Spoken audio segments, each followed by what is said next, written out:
Hey, meet Tina here. Today is November 14, 2021.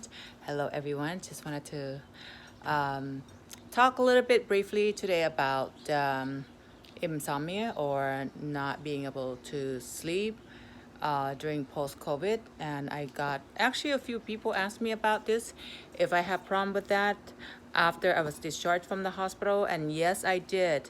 Let me tell you a little bit, of my background real quick, just in case you've never seen my video before.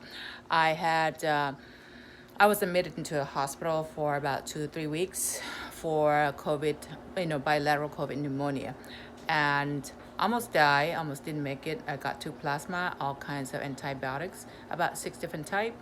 Remdesivir was one of them, and then I got Decadron, and also Prednisone.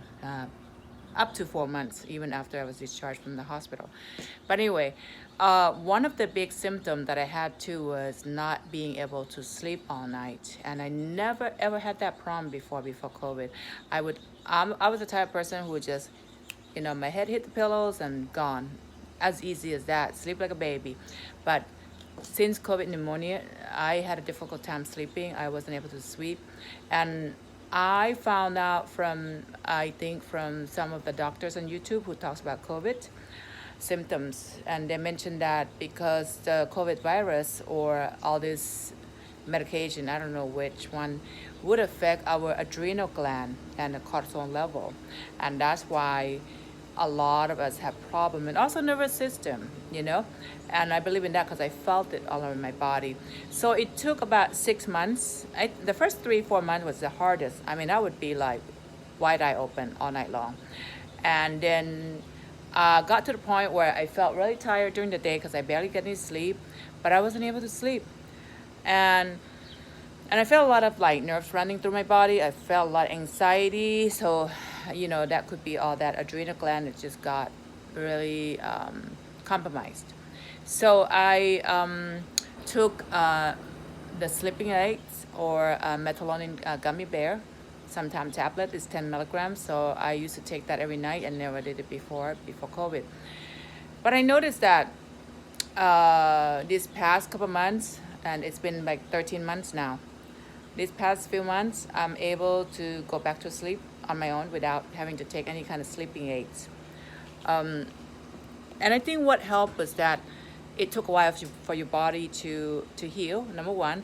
Number two, I would go work out, meaning I walk a lot every morning. So I think that helps a lot because it's fatigue your body. I mean, I don't know if I'm right about that. I just kind of assume for everything I did would help. And I get enough oxygen in my body. And I try to stay positive and trying to let go of all the stress and worry, because I noticed that I became so ultra sensitive to all the emotion and the mental capacity. I get very ultra sensitive, even my body. Every time, everything becomes heightened sensitive after COVID. Even sensitive to my stomach and just everything. All right, so I would suggest, I'm not a medical doctor, this is not like medical advice or anything, just want to put that disclaimer on first, that this is not a medical advice, but it's just for what I have done, what I've experienced, and what I felt that has helped me. Was in the beginning, even though I don't believe in taking a lot of medications, I did take the melatonin gummies, 10 milligrams every night, but now it's just like maybe a couple nights a week. Number two, I believe by working out, walking a lot, it kind of reduced cortisol, kind of reduced anxiety, and because it's a lot of stress for our body and our mind, our emotion when we got this bad COVID pneumonia and being hospitalized. And for those who've never been in the hospital, you can try it too. If you cannot sleep, I think this is happening to everyone. And now I notice I'm able to go to sleep on my own without any kind of help, medication wise. Okay, so that's it. Just I want to share. It's going to be a short video, and just keep it up and stay positive and know that you will heal. Just a matter of time. So if you just came out from COVID recovery, either be COVID pneumonia or just regular flu.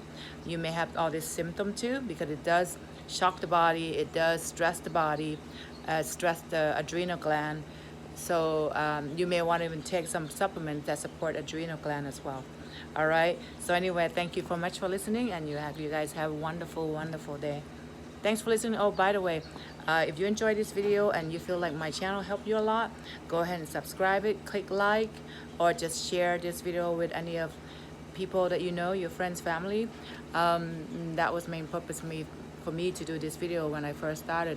I had no idea where I was going, or if I was gonna be healed, or if I'm gonna get better. I had no idea. And I was all swell up, looking like horrible, but I didn't care at that moment, because at that time, a little over a year ago, when I got out of the hospital, I couldn't find the information to help me. And I noticed a lot of people were admitted into the hospital during November, right around this time last year.